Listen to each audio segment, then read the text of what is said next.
आप सभी को वेलकम करता हूं हमारी YouTube channel glow your study पर।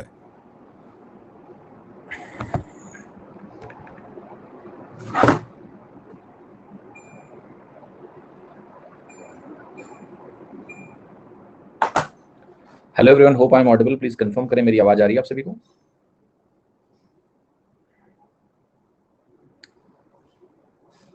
हाँ जी, नहीं आ रही है?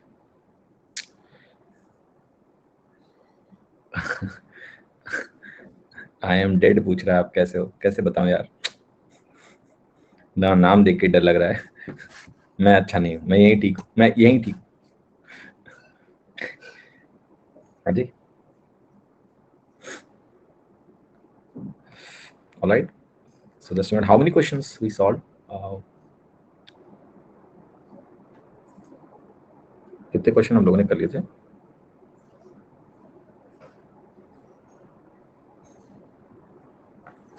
अच्छा, आप जिंदा हो? ओके, फीस दिए कि नहीं? आत्मा बन के पढ़ तो नहीं रहे हो? पता लगे चूना लगा रहे हो उनको। हम्म? हम्म, हम्म, हम्म, हम्म।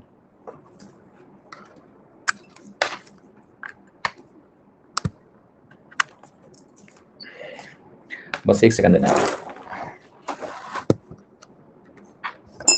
आत्मा लोगों में कोई ऑफिसर नहीं होता, ऐसा किसने कह दिया तुमको? है किसी की आत्मा इसलिए भटक रही हो बेचारा कि वो ऑफिसर नहीं बन पाया? तो तुम्हें कैसे पता? How do you know? चलो, प्रोबेबिलिटी शुरू होने वाली है कुछ दिनों में, माहौल बनाते हैं। अच्छा, एक बात बताओ मुझे, सभी लोग इस सवाल का जवाब देना कि दो लोगों का सेम बर्थडे होने का क्या प्रोबेबिलिटी है? अगर आपके पास दो लोग हैं, टू पीपल, दो लोगों का सेम बर्थडे हो, मतलब सेम दिन पैदा हुआ, नॉट ईयर, सेम डे। जैसे 16 नवंबर को एक का अगर बर्थडे तो दूसरे का भी 16 नवंबर को, या किसी का 1 जनवरी है तो दूसरे का भी 1 जनवरी ही हो। तो इसका आंसर केबी ने बिल्कुल सही दिया है, 1/365। क्योंकि आप पहले व्यक्ति का बर्थडे चुनोगे, ये मान के चल रहा हूं कि 365 दिन है, तो पहले व्यक्ति का बर्थडे चुनोगे तो उसका क्या चुनाव कर सकते हो आप? 365 दिनों में से कोई एक दिन चुन लो। अब दूसरे व्यक्ति के पास कोई च्वाइस नहीं है, दूसरे व्यक्ति को वही दिन चुनना पड़ेगा, 1/1। तो जो प्रोबेबिलिटी है वो यही है, 1/365। अगर 366 दिन होंगे तो यस, 1/366। अब मैं दूसरा सवाल पूछने जा रहा हूं, बहुत इंटरेस्टिंग है, सुनना। गणित में अगर कोई टॉपिक मुझे सबसे ज्यादा पसंद है तो वो है प्रोबेबिलिटी, जो कि जिसका स्कोप आपके सिलेबस में बहुत कम है। प्रोबेबिलिटी बहुत वाइड एरिया है एंड रियल लाइफ में इसके बहुत यूसेस हैं, इसके फाइनेंशियल मार्केट्स में बहुत यूसेस हैं, इसके जेनेटिक्स बायोलॉजी में बहुत यूसेस हैं, इकोनॉमी में बहुत यूसेस हैं, इन सो मेनी थिंग्स। आपकी प्रोबेबिलिटी बहुत सिंपल है, right? But the basic, very basic probability हम टच करते हैं। एक क्वेश्चन पूछ रहा हूँ दूसरा, कि अगर एक रूम में n लोग बैठे हैं, कितने n लोग बैठे हैं, किसी रूम में बैठे हैं n लोग, इसमें से दो लोग, कोई भी रैंडमली दो लोग हों, 2 पीपल हैविंग सेम बर्थडे, इसकी प्रोबेबिलिटी आप परसेंटेज में बता सकते हो मुझे? रफली बोल दो, मतलब जो तुम्हारे मन में आ रहा हो। जैसे यहां पर 1/365 का अगर आप परसेंटेज निकालने जाओगे तो आपको दिख रहा होगा ये 0.3% से भी कम है, लेस देन 0.3% है। ओके, अगर मैं कहूं एक रूम में n लोग हैं और इनमें से दो पीपल हैं जिनका सेम बर्थडे है, एक कह रहा 50%। केशव कैसे भैया? कुछ भी कर रहे हो, अभी मैंने कुछ डेटा तुमको दिया ही नहीं है। आप कहोगे जब n है तो कैसे बता पाएंगे? सर कोई नंबर दो यहां पर, right? Give me some number for this. Okay, तो लेटर से मैंने कहा कि मान लेते हैं मेरे पास 65 लोग हैं। अगर मेरे पास 65 लोग हैं, छोड़ो 65 छोड़ो, 60 लोग ले लो, 60 लोगों में से दो लोगों का बर्थडे सेम दिन होगा, किन्हीं भी दो लोगों का, और ये भी शब्द यूज कर रहा हूं, at least 2 people having same birthday. इसकी प्रोबेबिलिटी आपको परसेंटेज में क्या लगती है? गेस करो। पॉसिबिलिटी, पॉसिबिलिटी खोजनी है आपको, राइट? खोजनी है पॉसिबिलिटी। अपने मन में जो आ रहा है बोल दो, ऐसे ही थोड़ा सोच समझ के, कि साल में 365 दिन होते हैं, तुमने 60 लोग लिए हैं, तो इनमें से दो लोगों के सेम बर्थडे होने की क्या पॉसिबिलिटी है, क्या संभावना है? रैंडमली बताओ। किसी ने लिखा 3%, कोई और? Anybody else?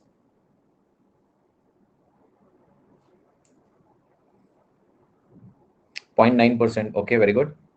59/60, ओके 3.3%। 59/60 कैलकुलेशन गलत है, क्योंकि आपने गलत तरीके से कैलकुलेट किया।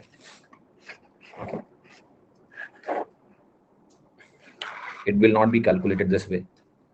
3.33%. Okay.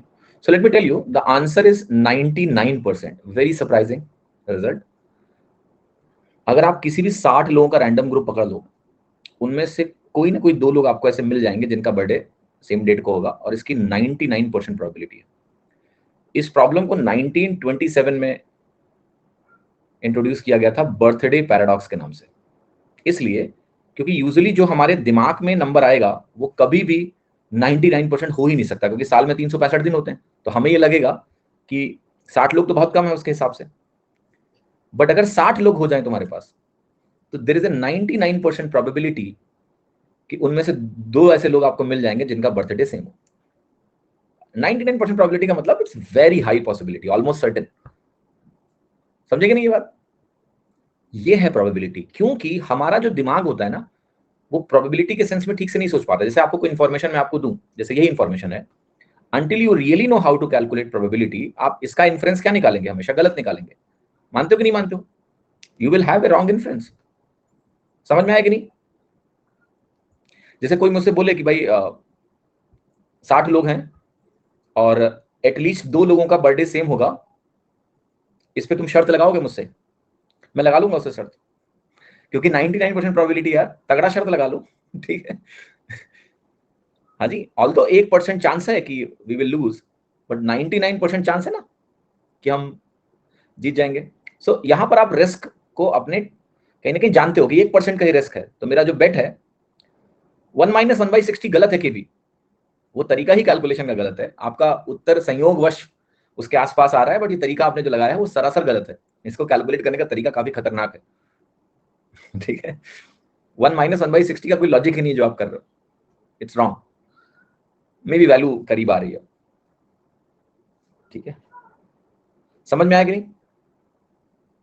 तो बहुत इंटरेस्टिंग है। और एक और मजेदार बताता हूं, अगर आपको 50% प्रोबेबिलिटी चाहिए, 50% प्रोबेबिलिटी का मतलब समझते हो? जैसे एक सिक्के को उछाला और हेड और टेल्स आने की प्रोबेबिलिटी क्या है? 50% है। अगर आप एक सिक्के को 100 बार उछालो तो लाइकलीहुड है कि 50 बार हेड और 50 बार टेल आएगा, राइट? अगर आप 100 बार उछालोगे तो this is going to be the approximate number. Similarly 50% probability आपको सिर्फ 23 लोगों में मिल जाएगी। अगर आपके पास सिर्फ 23 लोगों का एक ग्रुप है, तो 50% पॉसिबिलिटी है कि उनमें से 2 लोग आपको ऐसे मिल जाएंगे जिसका बर्थडे सेम डेट में होगा। 50% का मतलब it's like heads and tails, मतलब 50% प्रोबेबिलिटी है होगा, 50% है कि नहीं होगा। लेकिन अगर आप ऐसे लेट से मान लिया ढेर सारे ग्रुप्स बना दो, तो yes, out of those 100, let's say आपने 23 के 100 ग्रुप बना दिए, तो 23 के अगर आपने 100 ग्रुप बना दिए, तो उन 100 ग्रुप्स में आप देखोगे ऑलमोस्ट 50 ऐसे ग्रुप्स मिलेंगे जिसमें 2 लोगों के बर्थडे सेम होंगे और 2 लोगों के सेम नहीं होंगे। आपको कि सर इसका रियल लाइफ में सच में ऐसा कुछ होता है क्या? मैं आपको एक मजेदार बात बताता हूँ, बहुत ध्यान से सुनिएगा। फीफा वर्ल्ड कप में एक पर्टिकुलर ईयर में ये स्टडी की गई कि 32 टीम्स हैं, और इन 32 टीम्स में ये पाया गया कि 32 टीम में 23 लोग थे, 23 प्लेयर्स। ठीक, 32 टीम में 23 प्लेयर थे हर टीम में। ऐसा पाया गया कि 16 टीम्स में 2 के बर्थडे सेम थे, राइट? 16 टीम में, you can see the data. 50% of team में 2 लोगों के बर्थडे सेम थे। इवन 5 में 2 पेयर मिले, 2 पेयर्स मिले। 5 टीम्स में 2 पेयर्स मिल गए, 2 पेयर्स, राइट? समझ में आया कि नहीं? तो प्रोबेबिलिटी बहुत ही इंटरेस्टिंग, रियल लाइफ एप्लीकेशन है प्रोबेबिलिटी के। आपकी प्रोबेबिलिटी बहुत सिकुड़ी हुई है, मतलब ये सवाल भी आपके एग्जाम में नहीं आएगा। I am so unhappy. ये सवाल एग्जाम में आपके आ सकता है कि किन्हीं भी 2 लोगों का बर्थडे सेम डेट में 1/365, ये सवाल आ जाएगा। लेकिन जो मैंने आपको अभी सिखाया ना कि 23 लोग चाहिए 50% के लिए, 99% के लिए 60 लोग केवल चाहिए आपको, राइट? द सेम प्रोबेबिलिटी अगर 63 लोग ले लो तो 99.9% हो जाती है, right? Such A magical probabilities. And probability it does not work in a linear way, right? Probability linear way में काम नहीं करता है, हाँ जी। एंड इसीलिए हमारी प्रोबेबिलिटी की जो अंडरस्टैंडिंग है वो बहुत खराब है। Human mind is not meant to think in a probability way. इसीलिए तो लोग अपना पैसा लुटाते हैं, लोग गलत डिसीजंस लेते हैं, बिकॉज हम प्रोबेबिलिटी के टर्म्स में सोचते ही नहीं है। हाँ जी, हम प्रोबेबिलिटी के टर्म्स में नहीं सोचते। समझ में आया कि नहीं? ऑलराइट। अच्छा, मैं फिर से एक बात बोलता हूँ, सैम्पलिंग ना रैंडम होनी चाहिए। जैसे आप कह रहे हो कि हम बर्थडे, नहीं बात सुनो संजय, थोड़ा रुको यार, हवा में मत उड़ो भी। पहले तो 23 लोगों ने डेटा नहीं डाला। दूसरा, जब मैं तुम्हें ये चीज समझा रहा हूं कि ऐसा होता है, then there is a likelihood that people will not comment the birthdays which are matching just to prove that this is wrong। ठीक है, तो तुम बेटा भी बहुत छोटे बच्चे हो इस मामले में।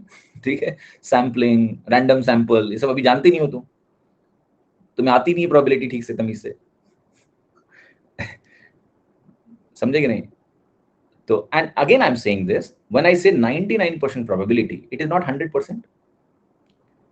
हाउ प्रोबेबिलिटी वर्क्स, कि अगर आप अपना एक्सपेरिमेंट बढ़ा दो, जैसे तुमने एक बार सिक्का उछाला, तुमने मान लिया 2 बार सिक्का उछाला, 2 बार सिक्का उछालने पे दोनों बार हेड आ जाए, तो तुम क्या करोगे? तुम कहोगे मास्टर गलत सलत पढ़ा रहा था कि प्रोबेबिलिटी 1/2 होती है, पहला हेड आया दूसरा टेल ही आना चाहिए था। क्या बकवास है। हो सकता है 5 बार हेड आ जाए लगातार, कोई बात नहीं, लेकिन जब आप 100 बार सिक्का उछालोगे, then you will figure out कि यस इट इज अराउंड 50-50। तो प्रोबेबिलिटी में सैंपल जो होता है ना, it should be little larger sample, otherwise इनको आउटलायर इवेंट बोलते हैं। आउटलायर इवेंट का मतलब क्या होगा कि अब जैसे मैंने कहा 63 लोगों में 99% चांस है कि 2 लोगों के बर्थडे सेम होंगे। 99.9% का मतलब समझते हो क्या होता है? क्या मीनिंग होता है इसका? 1000 में 999, यानी आप 1000 ग्रुप्स बनाओ 63 ईच के, तो 999 ग्रुप्स में ऐसा डेफिनेटली होगा कि 2 लोगों के बर्थडे सेम होंगे, लेकिन एक ग्रुप है जिसको हम बोलते हैं आउटलायर ग्रुप। ये जो आउटलायर ग्रुप है, ये इस 1000 ग्रुप्स में ऐसा एक ग्रुप हो सकता है जिसमें ऐसा ना हो। अब लेटर से आपने सिर्फ एक ग्रुप पकड़ा 63 लोगों का, और उसमें हो सकता है ऐसा ना हो, that is the outlier group, it is possible. तो probability, this is not a 100% probability, this is a 99.9% probability which is quite high, which is quite high. हम लोग इसी ग्रुप में हैं, ऐसा बिल्कुल भी नहीं है। अभी तो पहली बार उतने सैंपल्स नहीं आए, एंड सैंपल्स अगर आए भी तो कई लोग वेट कर रहे होंगे हम क्यों डालें, चलो किसी और को डालो। लेकिन आपकी बर्थडेज अगर निकाले जाए रैंडमली अभी डेटाबेस से, तो इट इज हैपन। मैंने आपको अर्जेंटीना की टीम का एग्जांपल दिया। अब क्या टीम वाले टीम ऐसे ही बना रहे थे क्या बैठ के? तो 32 लोगों की टीम इन्होंने ये देख के बनाया था क्या? नहीं।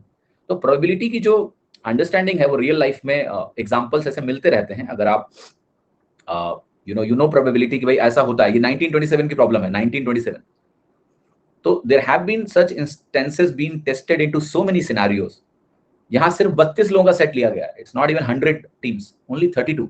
और उस 32 में भी आपने देखा कि 50% टीम्स जो हैं, जो कि 16 टीम्स थी, उसमें 2 लोगों के बर्थडे सेम थे, और 5 ऐसी भी टीमें थी जिसमें 2-2 पेयर मिल गए। ठीक है, चलो anyway, so this is just probability. बहुत इंटरेस्टिंग टॉपिक है, बहुत, मतलब मैथ्स में अगर मुझे कोई टॉपिक सबसे ज्यादा पसंद है वो है प्रोबेबिलिटी। बट कॉम्पिटिटिव एग्जाम में स्कोप बहुत कम है, very small scope to teach. Even in IIT scope is very small for probability. वो रियल लाइफ एप्लीकेशन वाली प्रोबेबिलिटी जो है ना, स्पेशली रैंडम वेरिएबल्स वाली, वो है ही नहीं ज्यादा। एनीवे, चलो अब आते हैं, और हम आते हैं सवाल नंबर, एक सवाल छोड़ा था मैंने 51 नंबर, किसी ने ट्राई किया? इतना आसान सवाल है यार, तुम लोग जो है 50-51 क्या था, क्या है इसका उत्तर? 51 नहीं था, ये था 50th। डायग्राम भी बना दी थी तुम्हारे लिए।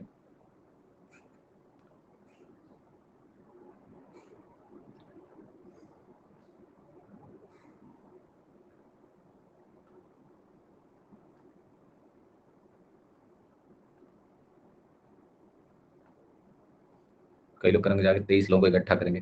घर में कोई फंक्शन वगैरह होगा ना तो बहुत लोग आएंगे ना, 23 से ज्यादा। वहां टेस्ट करना, ठीक है? आएंगे हैं, कर लेना, मैं कर चुका हूं सब टेस्ट। पूछ के नहीं, मेरे पास तो इतना सारा डेटा होता है ना, तो I just keep on testing these things.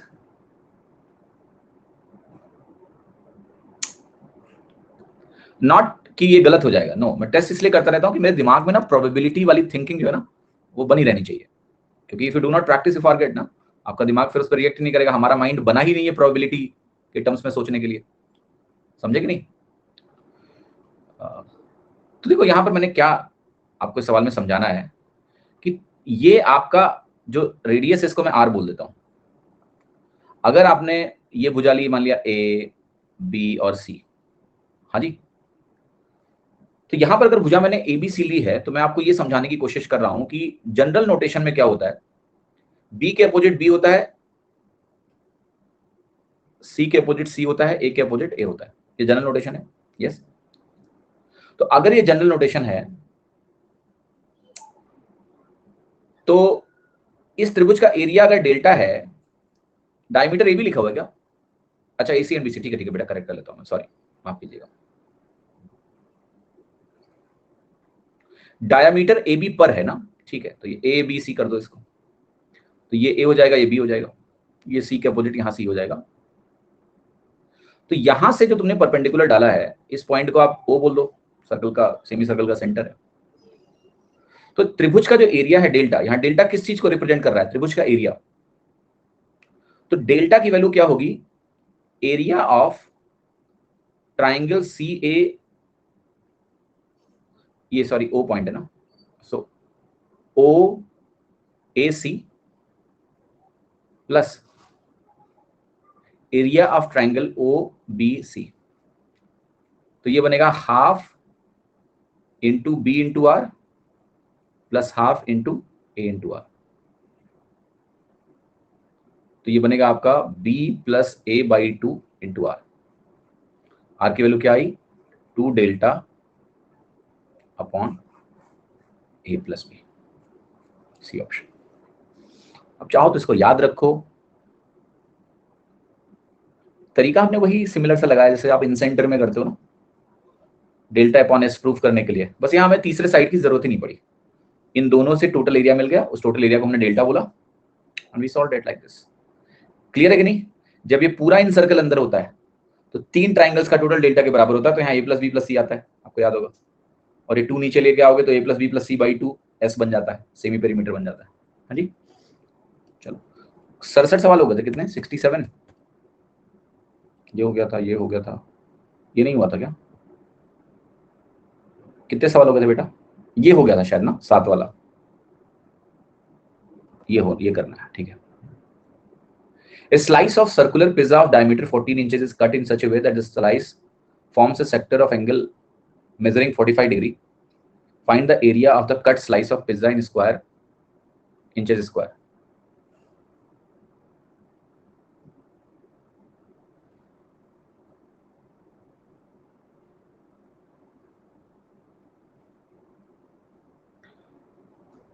A slice from circular pizza of diameter 14 inches is cut in such a way that the slice forms a sector angle measuring 45 degree.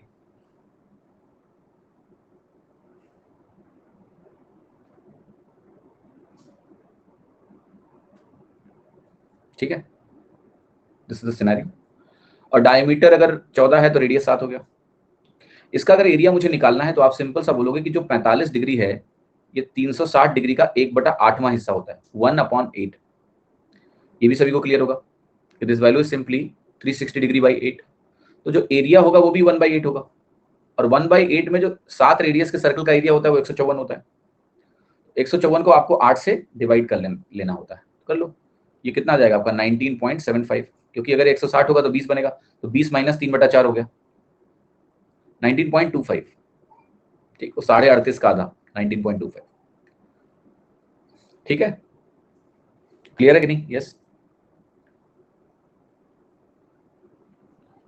Question number 69। एक cord है A B, circle का radius 20 centimetre है, makes a right angle at the centre of the circle. What is the area of the minor segment in centimetre square?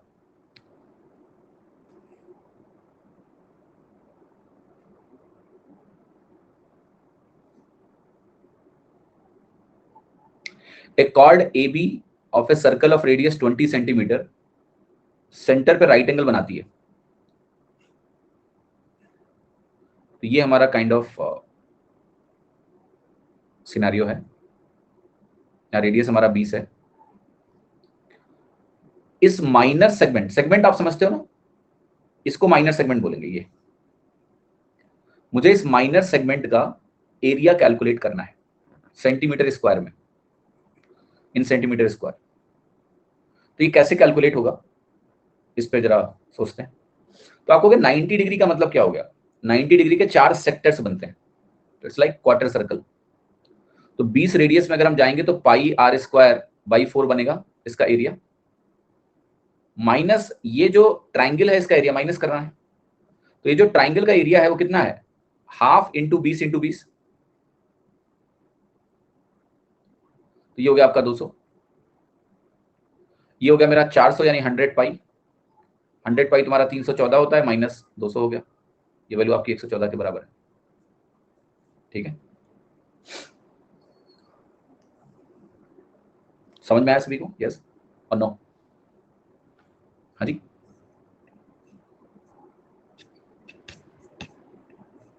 ठीक है। Question number 70, A is the center of a circle whose radius is 20 centimeter and B is the center of a circle whose diameter is 16. If these two circles touch externally, then the area of the circle with diameter AB is. So देखो, अगर मैं इस case को समझूं तो diameter AB का मतलब क्या होगा, दोनों के रेडियस का सम का एवरेज उसका रेडियस होगा। अगर मैं एक सर्कल लेता हूं लेट से और इन दोनों के सेंटर्स को ज्वाइन कर दूं मैं, तो एक वैल्यू 20 है, एक वैल्यू 16 है, नहीं सॉरी, रेडियस 20 है और दूसरे का डायमीटर 16 है, तो उसका रेडियस 8 है। ठीक, तो जो 2r है, मतलब जो मैं नया सर्कल बनाने जा रहा हूं, उसका डायमीटर 2r किसके बराबर है, 28 के बराबर है, यानी r हमारी 14 यानी 14 के बराबर है। और अगर r हमारा 14 के बराबर है तो उसका एरिया कितना होगा, 616। 14 रेडियस के सर्कल का एरिया 616 होता है, आंसर क्या हो गया, सी। ठीक है, 71st क्वेश्चन, 71वां सवाल करिए जरा।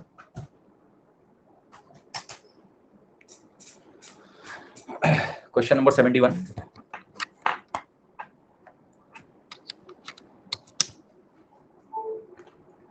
एक डायमीटर सर्कुलर व्हील का 14 मीटर है, कितने रिवॉल्यूशन में वो 88 किलोमीटर चल जाएगा, बताओ। 2000 रिवॉल्यूशन लगेंगे, कैसे, 14 मीटर है तो रेडियस 7 मीटर हो गया, 7 मीटर रेडियस पे जो सर्कमफरेंस है वो 44 मीटर हो गया, तो एक रिवॉल्यूशन में वो 44 मीटर चल रहा है। आपको अगर 88 मीटर चलाना हो तो कितने रिवॉल्यूशन लगेंगे, 2। अगर 88 किलोमीटर चलाना है तो ये 88,000 मीटर बनेगा, यस। तो 88,000 मीटर का मामला क्या होगा, जरा देखते हैं। आप कहोगे ये 2000 बनेगा यहाँ पर, ठीक है, 2000। समझ में आ रहा है कि नहीं? 72nd क्वेश्चन, अगर एक सर्कुलर फील्ड है, उसको हमें 50 पैसे पर स्क्वायर मीटर के रेट से लेवल करना है, तो इतनी कॉस्ट आएगी। आपको एरिया मिल जाएगा यहाँ से, एरिया कितना मिला आपको पता है, 1925 अपॉन 0.5, 50 पैसे यानी क्या 0.5 पर मीटर स्क्वायर, एरिया आपको मिल गया 3850, ये एरिया है। अब 3850 अगर एरिया होता है तो आपको पता है रेडियस क्या होता है, 35, याद है बात, 5 गुना रेडियस होता है। यहां जो सरकमफ्रेंस होता है वो 220 हो जाता है, 5 गुना 44 का। तो आपका आंसर है 220 इंटू 1.4, तो ये बनेगा आपका 220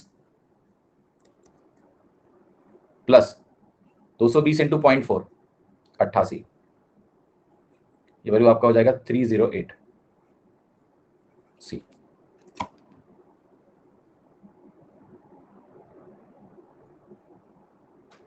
राइट,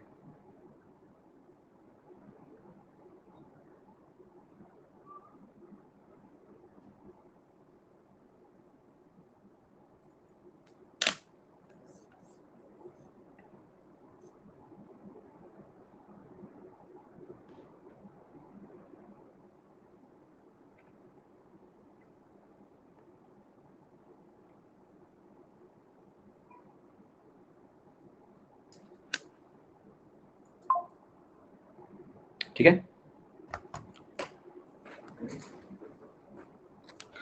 क्वेश्चन नंबर 73 देखिएगा, 3 सर्कल है, 21 सेंटीमीटर को हमने इस तरीके से रख रहे हैं कि इस circle touches the other 2, what is the area of the portion enclosed by these circles.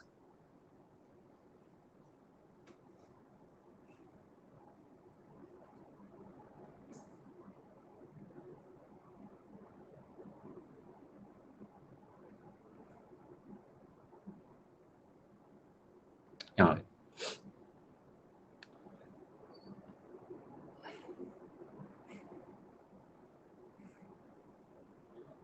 कुछ इस तरह का कार्यक्रम है सवाल में, 21 है, उनको प्लेस किया आपने, हमें ये एरिया निकालना है, ये area. Okay, how do we figure that out? पहला काम ये करते हैं ना कि इसका रेडियस आर लेके चलते हैं, ठीक है, बाद में जो भी रखना है रखना, सबसे पहले तो आर ही रखो। आपको ये पता है कि ये 60 डिग्री बनेगा क्योंकि जो तीनों भुजाएं मैंने आपको दिखाई है बना के ट्राइंगल की, ये 2r 2r 2r है। तो अब मुझे करना क्या है कि इस त्रिभुज का एरिया बनेगा √3/4 इंटू 2r का होल स्क्वायर। बनेगा कि नहीं बनेगा? यस, ये त्रिभुज का एरिया होगा, area of the triangle √3/4 into 2r का होल स्क्वायर।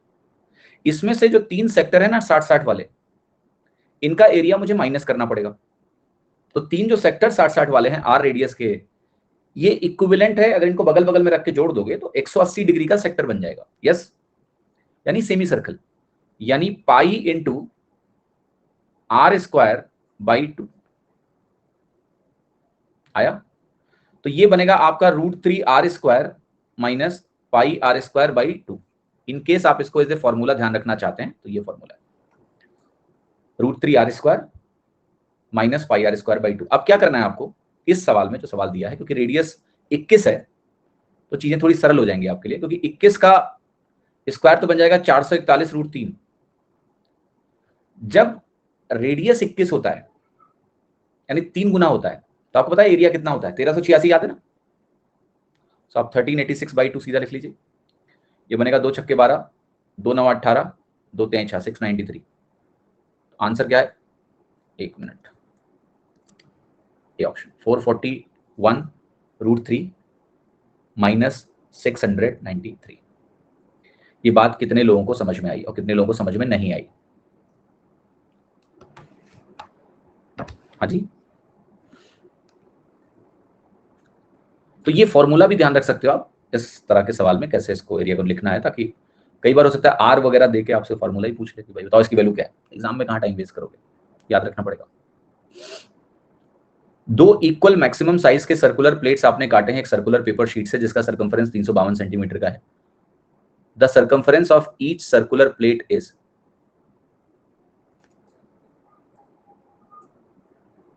सो ऐसा करो, जो मुझे सर्कुलर शीट दी हुई है इनिशियली, जिसका सर्कमफरेंस मुझे 352 दिया है, इसको जरा सोचो इसके बारे में, इसका रेडियस वगैरह क्या होगा। ये 44 का कितना गुना है? 8 गुना है। ये देखो, इसका मतलब रेडियस कितना है? 56। अब रेडियस 56 है तो अगर आप इसके अंदर से 2 सबसे बड़े सर्कल काटने की कोशिश अगर आप करोगे तो वो कैसे होगा, इसको जरा ध्यान से देखिएगा।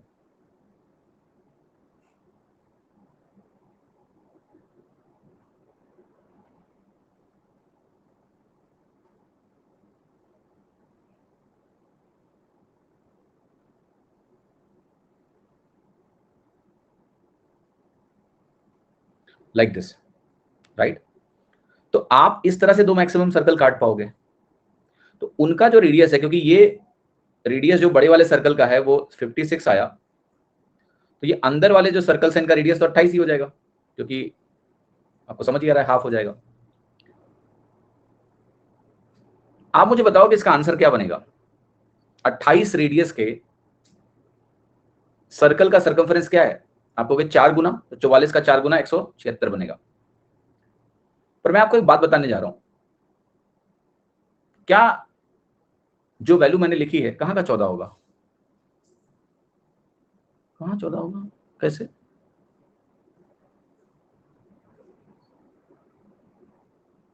अच्छा, कैसे भैया 14 होगा? क्यों? जब इसका रेडियस 56 आया तो यहां से यहां तक लेके पूरा 56 हुआ कि नहीं हुआ? तो इसका रेडियस 28 नहीं होगा? बकवास बातें कर रहे हो। और सारे एक साथ देखो जरा, सब लगे पड़े हैं एक दूसरे का कॉपी करने में, 10वीं क्लास की तरह है। नहीं तो चेप लो सबको, नकल कर लो। 14 होगा, 14 होगा, 14 होगा, अपना दिमाग लगाओ ही मत।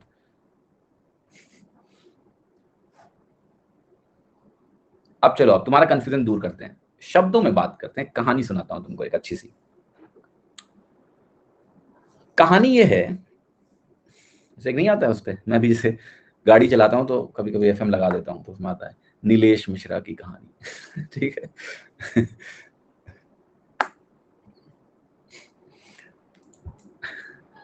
So let me tell you the story, and the story is very simple.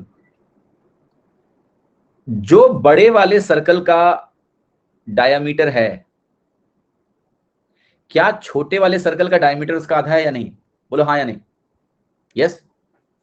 जो बड़े वाले सर्कल का डायमीटर है, आप सब कुछ छोड़ दो यहां पर इस सवाल में, ये सब करो ही मत, ये सब छोड़ दो, हटा दो, सब बकवास है। गणित को शब्दों में करेंगे अब, ये सब हटा दो, कुछ नहीं सोचना है। मुझे बस एक बात बता दो, जो बड़े वाले सर्कल का डायमीटर है, क्या छोटे वाले सर्कल्स का डायमीटर उस बड़े वाले सर्कल के डायमीटर का आधा है? यस। अच्छा, डायमीटर आधा होगा तो रेडियस भी आधा होगा। यस। तो क्या सर्कमफेरेंस भी आधा हो जाएगा? यस। तो आंसर क्या होगा? 352/2, 176। लो, कोई जरूरत नहीं रेडियस पेडियस लगाने की, कुछ नहीं करना, because circumference is dependent on radius only. So if radius gets half, perimeter gets half, circumference gets half. क्यों कैलकुलेट करना है? कंफ्यूज पड़े हुए हो, 28 होगा कि 14 होगा, करना ही नहीं है कुछ, सब हटा दो। लो, खुश। इसको कहते हैं असली गणित। यहां पर गणित तो हमने लगा ही नहीं, बट अंडरस्टैंडिंग से क्वेश्चन कर दिया आपने, right? If radius gets half, if diameter gets half, radius gets half, circumference gets half. So 352 becomes 176. Question is over. अब जो ज्यादा तिकड़म लगाएंगे देखो वो गलती भी करेंगे। जैसे आप रेडियस निकाल रहे थे, गलती हो रही थी ना, यहां पर गलती की संभावना भी नहीं है। 154 विशु, एरिया नहीं पूछा गया, 154 कर रहा हूं। 154 तो एरिया में आता है ना। उस सर्कल का एरिया बताओ जिसका सर्कमफेरेंस 44 है। अच्छा, इसका आंसर तुम बता रहे थे क्या विशु? ओ यार, हम लगा हम तो पिछले सवाल पे थे, तुम आगे निकल गए, सॉरी, हम तो अभी पीछे ही थे, स्लाइड बदली, मन वही था मेरा।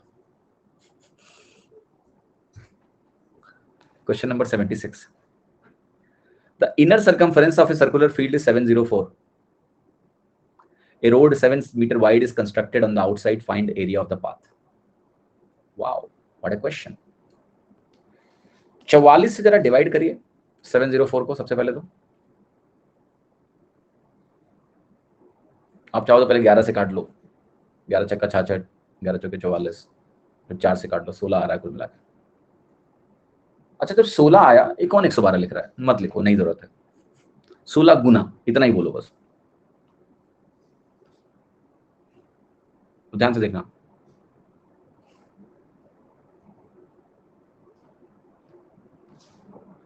स्टैंडर्ड सर्कल के रेडियस से इसका रेडियस 16 टाइम्स है। ये साइन का मतलब है times, 16 times. Yes, because circumference का रेशियो अगर 16 आया तो ये स्टैंडर्ड सर्कल के रेडियस का 16 गुना। और अगर 7 मीटर वाइड मैंने आउटसाइड में पाथ बनाया है, तो यहां से लेके यहां तक की जो वैल्यू होगी, ये 7 मीटर जुड़ने से अब क्या हो जाएगा? 17 गुना हो जाएगा। यस और नो? किसका 17 गुना? स्टैंडर्ड सर्कल के रेडियस का। तो बाहर वाले का एरिया 289 गुना होगा। किसका? किसका? स्टैंडर्ड सर्कल के एरिया का। अंदर वाले का एरिया 256 गुना होगा। किसका? स्टैंडर्ड सर्कल के एरिया का, जो कि 154 है। बाहर लिख दो इसको, इन दोनों को जरा घटा लो, 33 बनेगा ये। आप चाहते तो ऐसे भी लिख सकते थे, 17 स्क्वायर माइनस 16 स्क्वायर, तो 17 माइनस 16 1 हो जाता, वो ज्यादा बढ़िया था, है ना? ये करने की जरूरत नहीं, आता है तो मतलब ये नहीं कि कर दो, ऐसे लिखो, ज्यादा आसान है ना। 17 16 33 हो गया, 1 हो गया अंतर, वो तो इनटू क्या किया तुमने? 154 कर दिया, यही तुम्हारा आंसर है। कुछ लोग कहेंगे सर यूनिट डिजिट से आ गया। हाँ ठीक है, बट एक्चुअल कैलकुलेशन भी कर लो बेटा। 154 का 3 गुना होता है 462, तो 30 से गुणा करोगे तो बनेगा 46 20, 3 से गुणा करोगे तो बनेगा 462, यहाँ आएगा 2, यहाँ आएगा 8, यहाँ आएगा 0, यहाँ आएगा 5, 5082 आपका उत्तर हो गया। हाँ जी, क्लियर हो गया कि अभी भी अनक्लियर है स्टोरी? सो अंडरस्टैंड, हमने यहां नहीं दिमाग लगाया 16 7 112 होता, क्यों लगाए? 154 से मल्टीप्लाई ज्योति जी हमने इसलिए किया कि अगर रेडियस 16 गुना है तो एरिया 154 का, सॉरी 154 का 16 स्क्वायर गुना होगा। तो किसी के रेफरेंस में बोल रहे हैं ना हम 16 गुना, तो रेडियस 16 गुना 7 है, 7 वाले का रेडियस 154 होता है, तो जब रेडियस 16 गुना होता है तो एरिया 16 स्क्वायर गुना हो जाता है, इसलिए मुझे 154 से तो गुणा करना पड़ेगा ना, वही तो रेफरेंस है हमारा। यस और नो?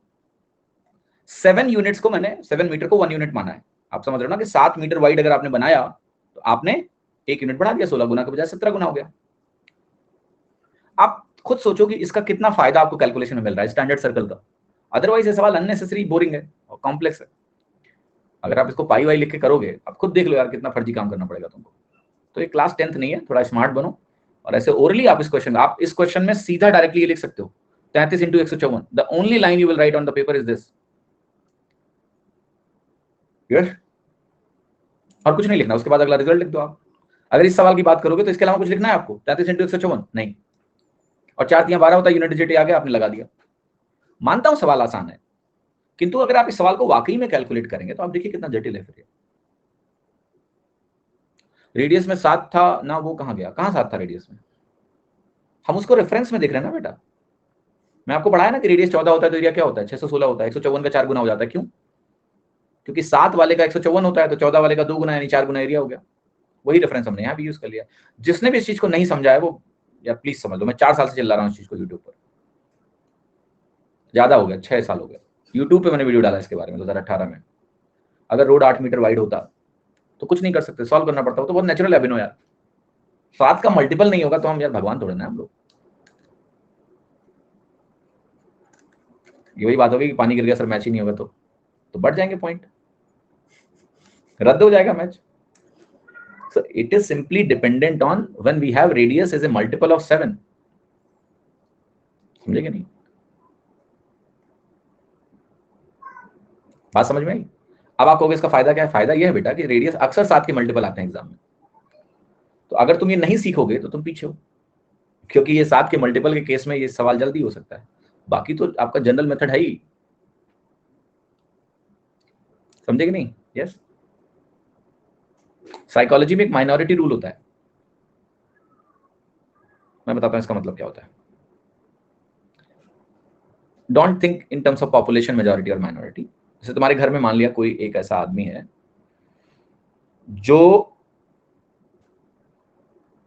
लेट्स से करेला नहीं खाता है, करेला की सब्जी नहीं खाता है, राइट? एक कोई मान लो पापा करेला नहीं खाते मान लिया। अब घर में हो सकता है 6 लोग हैं, पापा तो एक तरह से 1:5 का मामला है, करेला खाने वाले 5 लोग हैं और ना खाने वाला एक आदमी है। आपको पता है घर में करेला नहीं बनेगा, क्यों? क्योंकि अगर करेला बना तो पापा के लिए दूसरी सब्जी बनानी पड़ेगी, लेकिन अगर करेला नहीं बना तो 5 लोगों को दिक्कत नहीं है, वो कहेंगे ठीक है खा लेंगे हम, तो ये करेला खा सकते हैं, लेकिन एक करेला के अलावा जो बनता है वो भी खा सकते हैं। सो माइनॉरिटी रूल कहता है कि भले ही एक आदमी है जो करेला नहीं खाता है, लेकिन ये जो 5 लोग हैं ना ये करेला खा सकते हैं, लेकिन फिर क्यों जहमत मोल लेना? इसको माइनॉरिटी रूल बोलते हैं कि मतलब जो प्रोपोर्शन में बहुत कम होता है वो भी डोमिनेट कर जाता है डिसीजन मेकिंग। क्योंकि करेला बनेगा तो 2 सब्जी बनानी पड़ेगी, और अगर दूसरी सब्जी बनती है तो सब खा लेंगे, ठीक है? लेकिन गणित में ऐसा नहीं होता है कि आप ये सोचो कि भैया ये अगर 8 मीटर वाइड होता, तो अगर 8 मीटर वाइड होता तब तो ये नहीं लगता नियम, तो हम इसको सीखेंगे नहीं, हम तो वो πr² से हमेशा करेंगे। समझ रहे हो आप क्या बेवकूफी कर रहे हो? तो minority rule does not apply in mathematics. इसका मतलब ये है कि अगर कोई स्पेशल तरीका है जिससे हमारी कैलकुलेशन छोटी हो रही है, भले वो हर जगह नहीं लगेगी तो भी सीखेंगे, ठीक है? तो यहां हम पापा को भी करेला खिलाएंगे। एक्चुअली पापा को करेला है नहीं खिला रहे हैं, अगर 8 मीटर होगा तो भैया फॉर्मूला ही लगेगा। लेकिन what I am trying to say is that यहां पर बेनिफिट है सीखने का ना, भले ही वो सब पे अप्लाई नहीं होता है, कुछ स्टैंडर्ड केस पे होता है, but we need to know. हाँ जी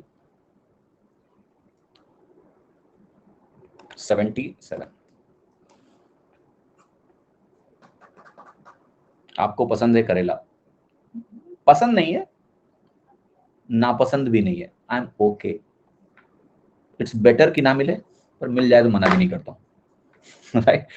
लाइक दैट। करेला is only one of the sabji which I am neutral towards. Otherwise I like everything. I like means more than 50% everything. करेला वो 50-50 वाला मामला है, तो इसलिए जब मैं सब्जी लाने जाता हूँ तो मैं करेला लाता ही नहीं। So I never bring करेला until unless stated otherwise. जब तक मुझे इंस्ट्रक्शंस नहीं दिए जाएंगे कि करेला ले आना, मैं नहीं लाता हूँ। So the perimeter of a semicircle is numerically equal to its area. The length of the diameter is okay. So 2 pi r is the perimeter, but semi circle का पेरीमीटर क्या होता है आपको पता है? 3 पाई r होता है। कैसे? क्योंकि सेमी सर्कल बनता है ऐसे,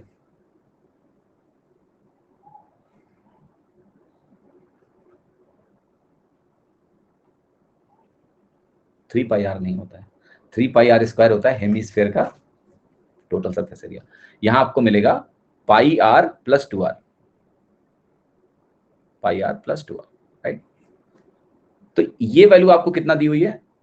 ये वैल्यू आपसे कह रहा है कि इसका जो पेरीमीटर है वो numerically equal to its area. इसका एरिया क्या होता है? Pi are square by 2। R R R got cancelled, क्या बचा आपके सामने? पाई प्लस 2 बराबर पाई आर बाई 2। वाह, अब क्या बचा हुआ है? पाई की वैल्यू रख दो, ठीक है। पाई की वैल्यू रखने से उत्तर आएगा। आप ये भी देखो ध्यान से कि मैं अगर आर की वैल्यू यहां लिखूं, आर की वैल्यू मैं यहां से लिखूंगा तो 2 बाई पाई से गुणा करना पड़ेगा, तो बनेगा 2 प्लस 4 बाई पाई जो कि है 22/7। तो ये हो गया 2 प्लस 28/22 यानी 14/11। ये हो गया 3/11। ये आंसर। लेकिन ये आपको लगाना नहीं है क्योंकि आपसे सच में रेडियस नहीं पूछा गया है। ये बहुत ही कॉमन एरर एग्जाम में हो जाती है, because we are more prone to think कि शायद रेडियस ही पूछा होगा, बिकॉज मैक्सिमम सवालों में रेडियस पूछता है, तो ये मिस्टेक अक्सर एग्जाम में हो जाती है। वी एज्यूम रेडियस पूछा गया है, बट ये डायमीटर पूछा गया है, और अगर डायमीटर पूछेगा तो ये आंसर सी होगा। 2 से गुणा करोगे ना आप, 2 से आप गुणा करोगे तो आपका आंसर सी आ जाएगा। So what you need to learn here is कि सवाल में जब भी रेडियस या डायमीटर पूछा जाएगा उसमें ये जरूर ध्यान से देख लेना कि क्या पूछा गया है। बहुत कॉमन एरर है, सिली मिस्टेक बहुत कष्ट देती है बाद में, क्योंकि दिमाग आपको रेडियस पढ़वा देगा। अगर आपने इस बात पे गौर नहीं किया तो your mind will definitely go towards radius under pressure, because maximum सवालों में उसने क्या किया है? रेडियस रेडियस रेडियस पढ़ा हुआ, तो दिमाग में जो पैटर्न है वो रेडियस का ही है। So you will make mistake if you are not careful about it, जैसे मैंने भी किया अभी। It happens with everyone, right? If you are not careful what is being asked, you will mark radius, because दिमाग में radius ज्यादा चलता है। Same thing works in marketing.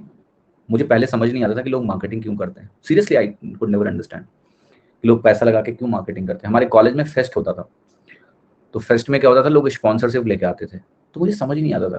बेवकूफ था उस टाइम पे, 12th पास करके गए थे कॉलेज में, तो मैंने ये स्पॉन्सरशिप देते हैं बेवकूफ कंपनियां, तो अपना पैसा क्यों देती हैं इन लोगों को कि जाओ फेस्ट कराओ फर्जी। तो I never understood the meaning of marketing. धीरे धीरे करके समझ में आया, अरे बाप रे, ये खेल होता है कि हमारे दिमाग में बिठा के रखते हैं। It's like being on the top of the memory. भले ही तुम्हें आज सामान ना खरीदना है, लेकिन जब तुम खरीदने जाओगे तो वो मार्केटिंग से ना वो प्रोडक्ट तुम्हारे टॉप ऑफ द माइंड में रहता है, तो मुंह से क्या निकलेगा भाई? That is why marketing. तो लाइक रेडियस अपनी खूब मार्केटिंग करके रखता है, तो टॉप ऑफ द माइंड में रेडियस है तुम्हारे। डायमीटर बेचारा, बजट कम है उसका,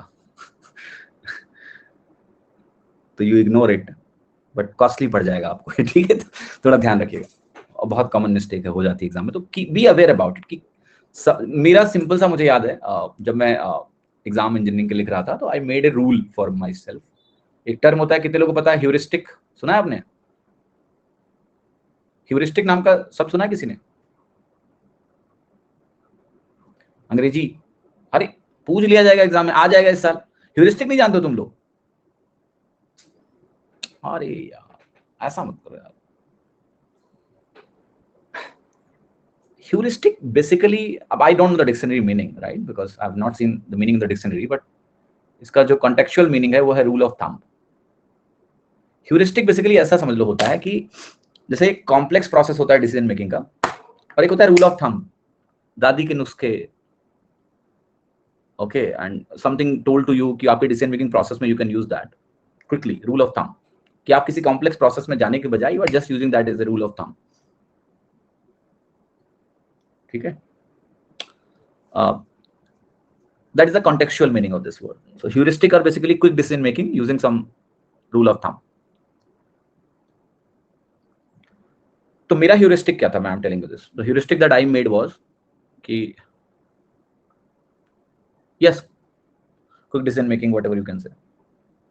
तो मेरा रूल ये था कि मैंने देखी अपनी गलतियां मॉक टेस्ट वगैरह में सबसे ज्यादा यही होती थी कि क्या निकालना है, मैं कुछ और निकाल के लगा देता था, क्योंकि मैं बहुत तेज सवाल पढ़ रहा हूँ, तो दिमाग में जो पैटर्न बैठा हुआ है उसी पे वही निकाल के लगा दिया, और अक्सर गलत था। आईटी में तो बहुत धोखा होता था ऐसा, ऑप्शन वहां काफी जटिल बनाते थे ना वो लोग जानबूझ के। तो मेरा रूल ऑफ थंब ये बन गया कि whenever I will read what to be calculated, जो निकालना है मैं उसको धीरे धीरे पढ़ूंगा और जोर देके पढ़ूंगा, फोकस के साथ।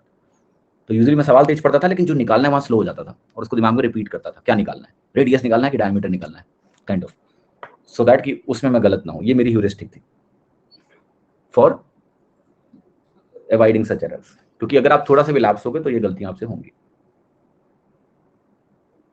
ठीक है, हाँ बिल्कुल। तो आपने तरीके बना लो आप, आई थिंक कि यार ये सिली मिस्टेक्स ना हो, बिकॉज बहुत कष्ट होता है इसका, और ये तो बिल्कुल नहीं करना है आपको। शेडेड रीजन का एरिया बता दो सर्कल का, क्या होगा शेडेड रीजन का एरिया? जो सवाल दिया हुआ है इसमें आपको शेडेड रीजन का एरिया बताना है। तो let me make it bit simpler for you. अगर मैं इसको कंप्लीट कर दूं ऐसे, है ना, तो आपको ऐसे 4 जोन्स मिल जाएंगे। एंड इसकी वैल्यू कैसे लिखोगे आप? आपको सर्कल का एरिया है पाई आर स्क्वायर, या पाई ए स्क्वायर बोल देते हैं, माइनस जो स्क्वायर है उसका एरिया क्या है? तो आपको इसका डायमीटर 2r है, 2a है, मतलब डायगनल। तो सर्कल का एरिया होता है डायगनल स्क्वायर बाई 2। डायगनल यहाँ पर 2a है, तो ये बन जाएगा 2a स्क्वायर, तो माइनस 2a स्क्वायर हो गया। क्लियर है सभी को? Pi A square minus 2a square, clear? Because square का एरिया होता है डायगनल स्क्वायर बाई 2। अगर डायगनल पता हो, डायगनल यहाँ 2 है।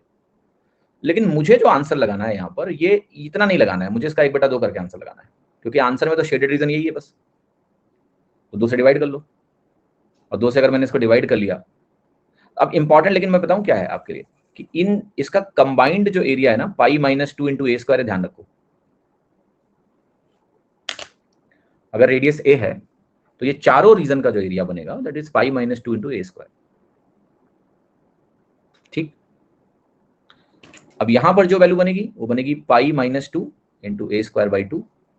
अब देख लो कहां लिखा हुआ है, A square into pi by 2 minus 1 C. ठीक है, करेक्ट?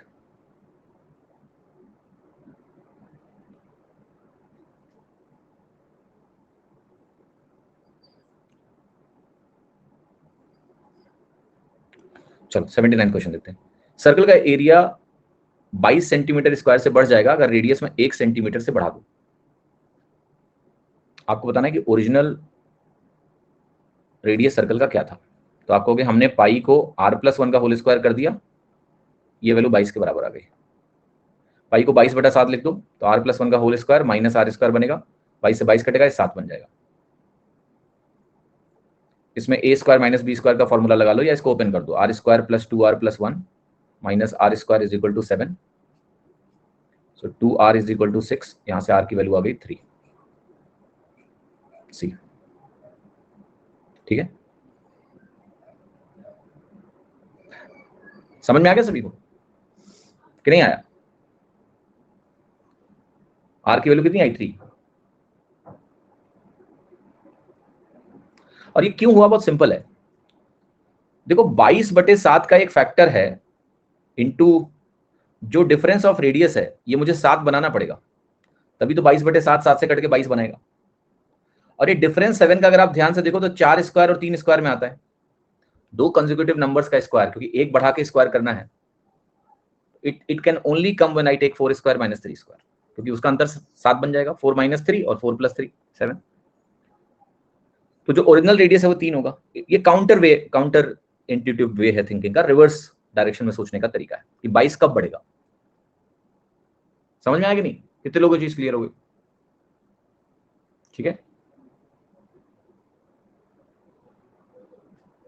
ठीक। जैसे मैं पूछूं आपसे, ध्यान से सोचिएगा, कि मैं कहूं मुझे एरिया 66 से बढ़ाना है, 66 से इंक्रीज करना है, मैं रेडियस को 1 सेंटीमीटर से चेंज कर रहा हूं, मेरा एरिया 66 से चेंज हो रहा है, तो आप तुरंत ही जानते हो कि मुझे यहाँ 22/7 चाहिए और यहाँ 21 चाहिए। 21 2 कंसेक्यूटिव नंबर से कैसे मिल सकता है? जब 11 और 10 लो आप, क्योंकि 11 स्क्वायर माइनस 10 स्क्वायर में 11 प्लस 10 21 बनाएगा और 11 माइनस 10 1 बना देगा। तो you know your answer is 10। समझ में आई बात? तो काउंटर इंट्यूटिव थिंकिंग का फायदा ये होता है कि आपको बार बार वो लिख के सॉल्व नहीं करना पड़ता। If you understand this what is happening. 7 के मल्टीपल में आप जाओ अगला, लेकिन ये ऑड नंबर होगा तभी कंसेक्यूटिव बनेगा, इवन नंबर पे नहीं बनेगा। आपको पता है ये चीज। 10 11 21 बनेगा, एक इवन एक ऑड का टोटल क्या होता है? ऑड होता है। जैसे मैं कहूं 35, आप 22/7 यहाँ इंटू 35 बना सकते हो। 35 में आपको पता है 18 और 17 का मामला बनेगा और एरिया यहाँ 110 से बढ़ेगा। तो बेसिकली मामला है 22 बढ़ सकता है, 66 बढ़ा लो आप, 22 का 1 गुना, फिर 22 का 3 गुना, फिर 22 का 5 गुना, है ना? 110 वाला मामला यहाँ बन जाएगा। और यहाँ रेडियस क्या हो गया आपका? 18। हुआ कि नहीं हुआ?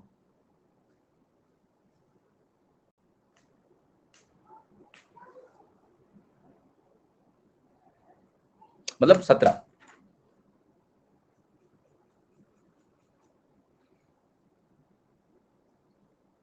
बाईस इंटू 7 भी बन जाएगा। आपको समझ में आ गया क्या हो रहा है खेल? 49, और 49 होगा तो आपको पता है 25 और 24 बनेगा। 25 24 में आपका आंसर हो गया ओरिजिनल रेडियस 24, और ये 22 सत्ते हैं 154 बनेगा, है ना? तो अगर मैं ओरिजिनल रेडियस की बात करूं तो यहां आपका ओरिजिनल रेडियस आया 3, यहां ओरिजिनल रेडियस आपका आया 10, यहां आया 17, और यहां क्या आया? 24। क्या आपको कोई पैटर्न दिख रहा है? It is increasing by 7। Every time it is increasing by 7। पहला 3 है, बाद में क्या हो रहा है? 7 7 से चेंज होता जा रहा है। कितने लोगों को बात समझ में आ गई?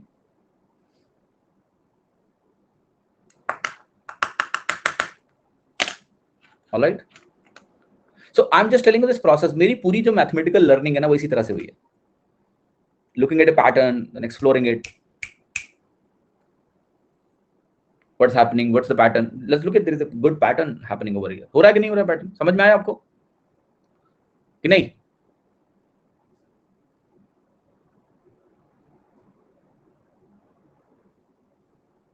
ऑलराइट, नहीं इवन में नहीं बनेगा ना, क्योंकि आप कंसेक्यूटिव नंबर, भाई 2 कंसेक्यूटिव नंबर अगर आपने लिए उनका टोटल ऑड ही होगा ना, तो इवन में कैसे बना दोगे आप?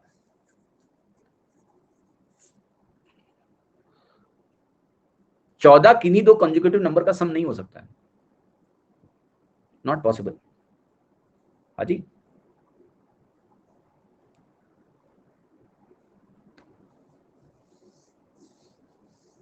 चलें आगे बढ़े।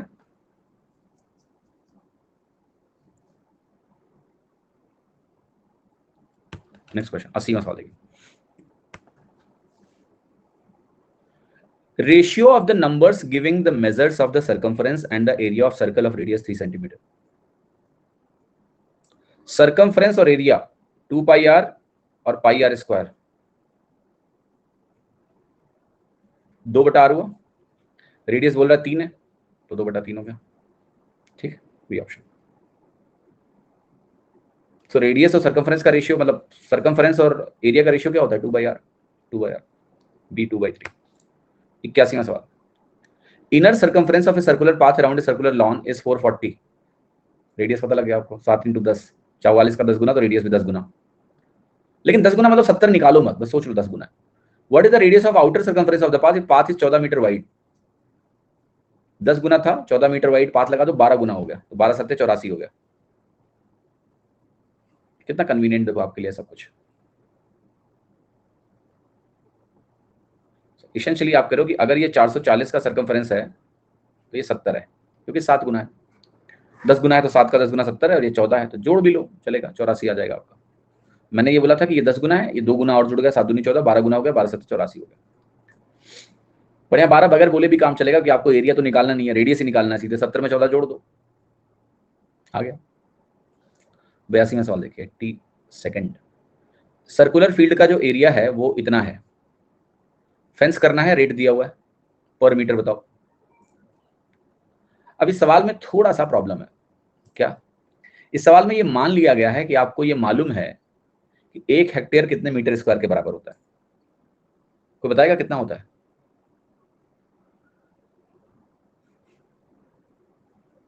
1 हेक्टेयर कितने मीटर स्क्वायर के बराबर होता है? हमने एक सवाल किया हुआ है एक्चुअली, उसमें कन्वर्जन दिया हुआ था एंड आइडियली वैसा ही कन्वर्जन दिया होना चाहिए एनी क्वेश्चन, बिकॉज आपसे ये मान एग्जाम में मतलब ऐसा नहीं होगा कि वो चाहेंगे कि तुम हेक्टेयर और मीटर स्क्वायर का कन्वर्जन रट के जाओ, जी नहीं। ये 1 हेक्टेयर 10,000 मीटर स्क्वायर के बराबर होता है, राइट? तो खैर आप भूलोगे भी नहीं, बट आइडियली ये क्वेश्चन एग्जाम में दिया होगा, जब भी आएगा तो मैंने इसलिए दिखा दिया कि जो पिछला सवाल था उसमें ये मार्किंग दी हुई थी 10,000। हाँ जी, तो ये आप ऐड कर लो कि 1 hectare is 10,000 meter square. Okay, अब आप कहोगे कि भाई देखो 80 पैसा है तो ये 124.74। हेक्टेयर की टेबल कहाँ होती है Sushant? Kilo, hecto, deca, deci, centi, milli, वो अलग चीज है बेटा, वो हेक्टेयर की टेबल थोड़ा ना है, हेक्टेयर अलग चीज है। इसके आगे भी कुछ जीरो लगेगा क्योंकि आप 4 जीरो लगा रहे हैं, तो 2 तो इसका कटेगा, 2 जीरो और लग जाएगा। 80 पैसे कितना है? 10.8 रुपए है। इसका भी 1 जीरो लगा दो, 10 काट दो। अब 8 का पहाड़ा पढ़ लो, 8 एकन्नम 8, 44 हो गया। 8 पंचे 40, 4 बचा 47, 8 पंचे 40, 8 9 72। एक मैं ट्रैक ही भूल गया क्या क्या था भाई? नहीं ऐसे नहीं करना है, सब गलत गलत कर रहा हूँ, बिल्कुल वाहियात काम कर रहा हूँ। नहीं कर ही गलत रहा हूँ मैं। एरिया को 154 से डिवाइड करना पड़ेगा ना मैं, है ना, बिकॉज इट्स नॉट, ये ठीक है इतना एरिया है। अब इस एरिया को आपको पाई आर स्क्वायर से डिवाइड करके रेडियस पता चलेगा ना, तो या तो आप स्टैंडर्ड केस मान के 154 से डिवाइड करोगे, राइट? समझ में आई बात? या पाई आर स्क्वायर लिख के पाई की वैल्यू 22/7 लिख के आर निकालोगे। एंड आई बिलीव इस सवाल में आप वही कर लो। इसका रीजन मैं बता रहा हूं अभी आपको थोड़ा सा, क्योंकि ये भी समझाना बहुत आवश्यक है आपको, क्योंकि देखो यहां शुरू से क्लियर नहीं है ना, आपको शुरू से नहीं पता है ना कि रेडियस 7 का मल्टीपल है या नहीं है, मालूम है क्या? नहीं, नंबर तो बहुत बड़ा सा है। तो इट्स बेटर कि आप पाई आर स्क्वायर लिख के सवाल को करो, क्योंकि आपने मान लिया 154 से डिवाइड किया और नहीं हुआ, वो तो तब होगा ना जब रेडियस 7 का मल्टीपल होगा, पहले से तो नहीं पता ना आपको। समझ में आ रही बात? नन ऑफ दिस भी एक ऑप्शन है। तो what I am saying, always play little safe, right? क्योंकि एग्जाम में क्या होता है कि you will not have time कि 154 से डिवाइड किया इसको और मान लिया गलती से वो रेडियस 7 का मल्टीपल नहीं हुआ, तो क्या होगा फिर? अंडरस्टैंड माय पॉइंट और नॉट? तो इसकी वैल्यू हम 22/7 लिख के सॉल्व करेंगे। 12,474,00। तो एक तरह से आप कहोगे 11 से काटते हैं, 11 से काटेंगे तो 11 कन्नम 11, 1 11 कन्नम 11, 3 11 33 11 चौके 44, इतना हो गया। फिर 2 से काटेंगे तो 2 पंचे 10, 2 छक्के 12, 2 सत्ते 14, 00 हो गया। आर स्क्वायर की वैल्यू आ रही है 567 इंटू 7 इंटू 100, ऐसा आ रहा है। अब इस वैल्यू को थोड़ा गौर से देखते हैं क्या है ये जो वैल्यू है, अगर एक 7 बाहर निकाल लूँ मैं तो 7 इंटू 7 बनेगा, 7 8 56, 7 कन्नम 7, ये कुछ ऐसा बना। आर की जो वैल्यू आपके लिए यहाँ पर निकल के आई वो आई 9 सते 63 630, राइट? अब बेसिकली अगर ये 7 का मल्टीपल आया है तो ये वैल्यू 154 से डिवाइड हो जाती, पर यार ये शुरू में पता तो नहीं है, गारंटी तो नहीं थी ना, इसलिए इट्स बेटर कि हम पाई आर स्क्वायर लिख के ही सवाल को करें, छोटा सा नंबर नहीं है। सो आपको ये भी समझना है देखिए कि हमें सवाल घर पे बैठ के नहीं लगाते रहना है ना, हमें एग्जाम में भी सवाल लगाना है। सो फ्रेमवर्क क्या होना चाहिए? Heuristic, rule of thumb. So rule of thumb is very simple कि if a number is very large and I'm unclear if it is divisible by 154 or not and I cannot verify it quickly, then it's better I write pi r square, because r can be something like, जैसे यहाँ r मान लिया 62 का square होता तो तब तो ऐसे ही करना पड़ता ना, तो उस केस में क्या होगा, आप 154 से डिवाइड करोगे, नहीं होगा, घबराओगे, फिर वापस पाई आर स्क्वायर करोगे। तो बेटर है जहां कंफ्यूजन है वहां पाई आर स्क्वायर से ही शुरू कर लेते हैं, है ना? तो ये 630 आ गया। अब आपको बताइए कितना गुना आया? 90 टाइम्स आया। यस, सो 90 टाइम्स का मतलब हो गया 154, सॉरी 44, जो हमारा 7 के रेडियस में 44 होता है सर्कमफरेंस, क्योंकि 7 का 90 गुना है तो सर्कमफरेंस 44 इंटू 90 होगा, और जो कॉस्ट है वो 0.9 की है, तो ये आपका आंसर होगा बेसिकली। अब इसको मल्टीप्लाई करना है और आपको उत्तर मिल जाएगा। तो क्या करें, पहले 8 से इसको गुणा कर लेते हैं, 320 और 32 352 बनेगा, यानी 35.2 हो गया, और इसको मैं 90 से गुणा करूंगा तो बनेगा 9 दूनी 18, 9 पचे 45, 6 46, 9 3 27, 4 31, 3168 आंसर हो गया आपका। ये क्लियर है कि नहीं? यस, ये आपका उत्तर है 83। इस चित्र में एरिया बताओ कितना होगा। कितने सेमी सर्कल हैं? 3। एक सेमी सर्कल का रेडियस 7 है, कितना एरिया होता है इसका पता है आपको? 77, 154 का आधा। इसका जो रेडियस है वो साफ साफ दिख रहा है कि 7 का आधा है। 7 का आधा अगर है तो रेडियस 1/4 हो जाएगा, तो ये 77/4 है, या 77 है, 77/4 है, नहीं 77/2 होगा, बिकॉज यहां 77 सेमी सर्कल है, और सेमी सर्कल को सेमी सर्कल से कंपेयर कर लो। रेडियस आधा तो एरिया 1/2 होगा कि 1/4 होगा? बोलो। 1/4 होगा, ये भी 77/4 होगा। तो आपका जो आंसर है वो 77 + 77/4 + 77/4। Clear? So the overall value will be how much? इसका टोटल बनेगा 77/2, 38.5। 77 और 38.5 जोड़ दो, 115.5। आंसर आ गया आपका ए।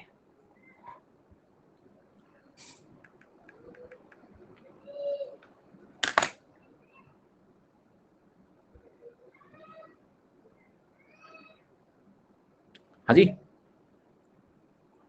क्लियर?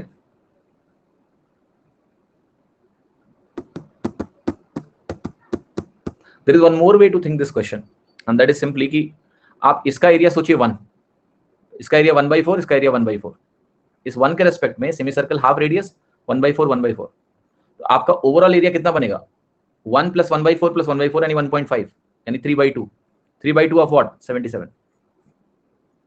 तो ये हो गया आपका 231/2, 115.5। मच इजियर और नॉट? यस, ज्यादा आसान। आपको 7 रेडियस के सेमी सर्कल का एरिया पता है 77 होता है, उसको 1 मान लो। ये 1/4 मिला के हो गया 3/2 यानी 1.5 टाइम्स 231/2, आसानी से आ जाएगा। Then this 115.5।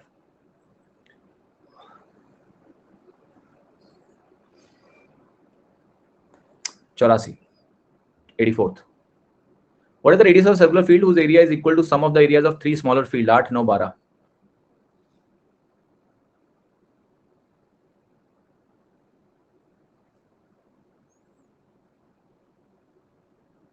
लगाइए। सो बेसिकली आर स्क्वायर जो मुझे निकालना है वो हो जाएगा 8 स्क्वायर + 9 स्क्वायर + 12 स्क्वायर। क्यों? बिकॉज पाई आर स्क्वायर को लिखोगे आप pi × 8 square, pi × 9 square, pi × 12 square, r square की वैल्यू आप लिखोगे। 9 और 12 से पता है आपको 15 का स्क्वायर बनता है, मालूम है कि नहीं मालूम है? 9 और 12 15 ट्रिपलेट होते हैं, तो 9 12 से 15 बनेगा, फिर 15 और 8 से 17 बनता है। मैंने क्या किया पता है आपको? 2 टाइम्स ट्रिपलेट लगा दिया। 289 जिसने भी लगाया विशु, आपने टाइम वेस्ट किया।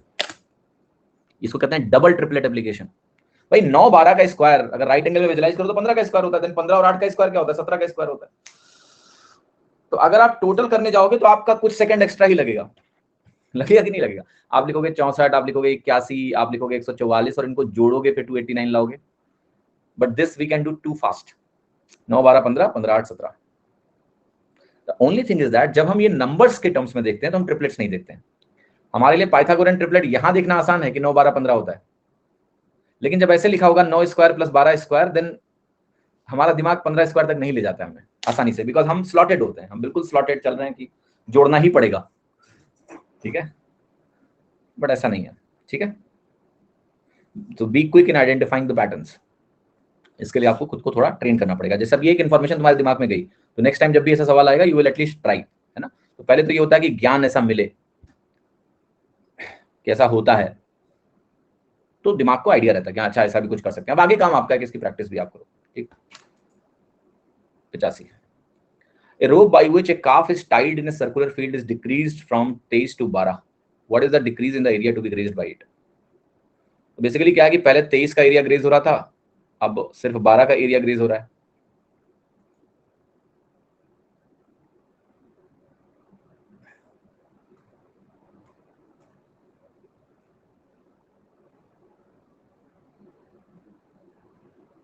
तो ये क्या बनेगा? Pi into 23 square minus 12 square, ये बनेगा। डिक्रीज इन एरिया तो यही होगा ना। सो पाई इंटू 23 12 35 हो गया, और 23 माइनस 12 करोगे तो 11 बनेगा। पाई 110 होता है, ये 11 होता है, 1 2 1 0, ठीक है। 46वां सवाल, 86वां सवाल। कैसा लगा मैथ्स पढ़ के वैसे मुझसे जो शुरू से जुड़े हैं बच्चे? ज्यादा पढ़ाता हूँ ना, आई नो दैट। प्रॉब्लम बताया क्या मेरे साथ? मुझे लगता है सीख लो यार ठीक तमीज से मैथ्स, है ना, इसलिए मैं थोड़ा ज्यादा सच में पढ़ाता हूँ। अब जैसे यहाँ पर मुझे बताने की जरूरत नहीं थी कि 9 स्क्वायर प्लस 12 स्क्वायर 15 15 8 17, मैं अगर इसको चुपचाप 64 81 144 लिखता तुम खुश रहते, ठीक है। But I believe you should learn things in a right way. I believe you should enjoy learning. It doesn't matter कि आप कंपटीशन की तैयारी कर रहे हैं तो आप लर्निंग जो है ना वो ले ही ना, सीखे ही ना चीजों को सही से, मजा ले ही ना सब्जेक्ट में, ऐसा थोड़ा ना होता है। Circumference of a front wheel of a cart is 30 feet long and that of the back wheel is 36 feet long. What is the distance traveled by the cart when the front wheel has done 5 more revolutions than the rear wheel? क्या मतलब इसका? Circumference 30 feet का है आगे का front wheel का, और back wheel का 36 फीट लॉन्ग है circumference. What is the distance traveled by the cart when the front wheel has done 5 more revolutions than the rear wheel? समझ गया? देखो डिस्टेंस तो दोनों बराबर ही चलेंगे, ऐसा तो नहीं कि फ्रंट व्हील ज्यादा चल जाए और बैक व्हील कम चले।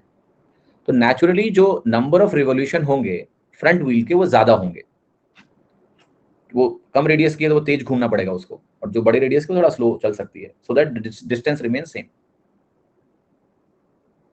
सो आप अगर ध्यान से देखें बहुत गौर से, तो 30 और 36 का जो एलसीएम है कितना बनेगा जरा बताओ? 180, 36 पंचे 125, 30 का 180। यहां पर इसने 6 रिवॉल्यूशन किए होंगे और इसने 5 किए होंगे, यस। तो जब 180 फीट की डिस्टेंस चली गई है तो नंबर ऑफ रिवॉल्यूशंस 6 और 5 है। ये बात समझ में आ रही सभी को? बिकॉज एक राउंड में वो 30 फीट चल रहा है, वो 36 फीट चल रहा है, तो कितना डिफरेंस है नंबर ऑफ रिवॉल्यूशन में? 1 का डिफरेंस है। अगर हम यही नंबर ऑफ रिवॉल्यूशन का डिफरेंस 5 गुना कर दें तो ये डिस्टेंस को 5 गुना करना पड़ेगा, तो 900 फीट हो गई। बिकॉज 180 पे 1 रिवॉल्यूशन का फर्क आया, 5 गुना करोगे तो 5 रिवॉल्यूशन का फर्क आ जाएगा। अगर हम सर्कल के रेडियस में x यूनिट जोड़ दें तो सर्कमफ्रेंस कितने से बढ़ जाएगा? 2 पाई x से, क्योंकि मान लेते हैं 2 पाई r है और तुमने इसको 2 पाई r प्लस x कर दिया, तो ये 2 पाई r प्लस 2 पाई x बन गया, तो 2 पाई x से बढ़ गया, डी ऑप्शन। हाँ जी। Eldeco housing private limited purchased a circular plot of land for this much rupaya, this much rate. Plot का रेडियस बता दो कितना है? 1584 बटे 00 बटे 1400। मैंने क्या किया है, रुपए को रुपए पर स्क्वायर मीटर से डिवाइड कर दिया, 1 स्क्वायर मीटर के रेट से डिवाइड कर दिया। मैं लिखना चाहिए ₹1400, तो मुझे क्या मिल जाएगा? कितने स्क्वायर मीटर है? 14 का 9 14, 14 का 9 14, कटा नहीं? हाँ नहीं कट रहा है, कोई बात नहीं। इसको क्या करोगे तुम? मत काटो, सीधे पाई आर स्क्वायर के बराबर करो, 22/7 इंटू आर स्क्वायर लिखोगे ना, 1584 00 में 2 0 काट दो बटे 14। अब ये 7 से 7 दूनी 14 बन जाएगा। 22 से अगर काटोगे तो 22 सत्ते 154, 4 22 दूना 44, आर की वैल्यू 6 आ गई। वो कटा इसलिए नहीं बिकॉज ये 7 का मल्टीपल नहीं था, है ना। 7 और 14 में से होता तो कट जाता, नहीं कटा, बट नंबर छोटा है तुरंत आपको पता भी लग जाएगा कि नहीं कट रहा। पाई आर स्क्वायर के इक्वल कर दो तो आर स्क्वायर 36 आ जाएगा, आर की वैल्यू 6 आ जाएगी, 6 मीटर। रेडियस ही पूछा है ना, यस, ठीक है। 2 equal circles intersect so that their centers and the point at which they intersect form a square of side 2 centimeter.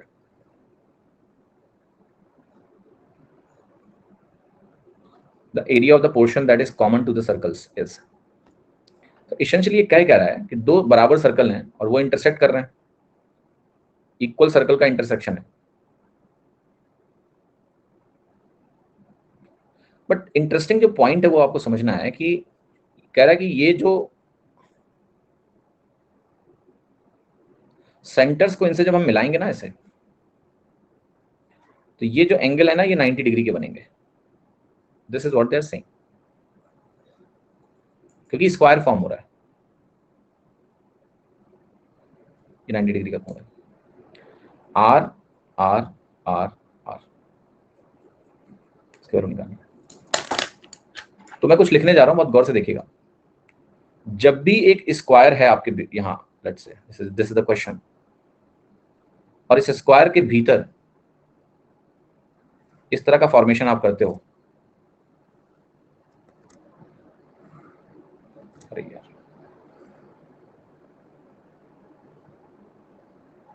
मतलब आपने यहां सेंटर लिया और ए रेडियस का एक सर्कल खींचा तो क्वार्टर सर्कल बनेगा 90 डिग्री। देखो सेम डायग्राम है, और ऐसे इधर से कर दिया आपने, तो इसको बोलते हैं लीफ, लीफ फॉर्मेशन होता है। तो इसके एरिया का फॉर्मूला एक तो होता है 4/7 ए स्क्वायर, बट देखो आंसर यहाँ 4/7 के टर्म्स में नहीं है क्या? तो इसका जो वैल्यू पाई के टर्म्स में होता है वो मैं लिख के दिखाता हूं आपका। तो ये वैल्यू आपकी पाई लिखी हुई है यहाँ पर, π/2 - 1 इंटू ए स्क्वायर के बराबर होता है इसका लीफ का एरिया पाई के टर्म्स में, right. Which you can write like this also कि π - 2 इंटू ए स्क्वायर बाई 2। अब यहाँ 22/7 रखोगे तो 11/7 बनेगा, 4/7 ए स्क्वायर बन जाता है। तो आर अगर स्क्वायर की भुजा हो गई तो यही वैल्यू आप ए की जगह आर रख दो, जो कि यहाँ 2 दिया है, तो 2 दूनी 4 बन जाएगा, कट जाएगा, 2 इंटू π - 2 बन जाएगा। 2 इंटू π - 2 आपका सी ऑप्शन, 2π - 4। ठीक है, क्लियर?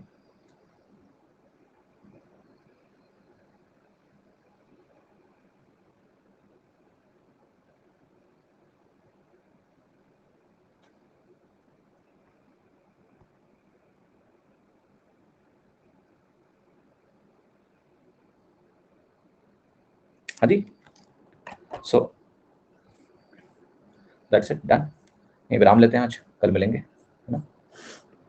और तो पूछा था कितने क्लास और लगेंगे यार। तो देखो जो नंबर ऑफ क्वेश्चंस हैं आपके वो हैं 133, 133।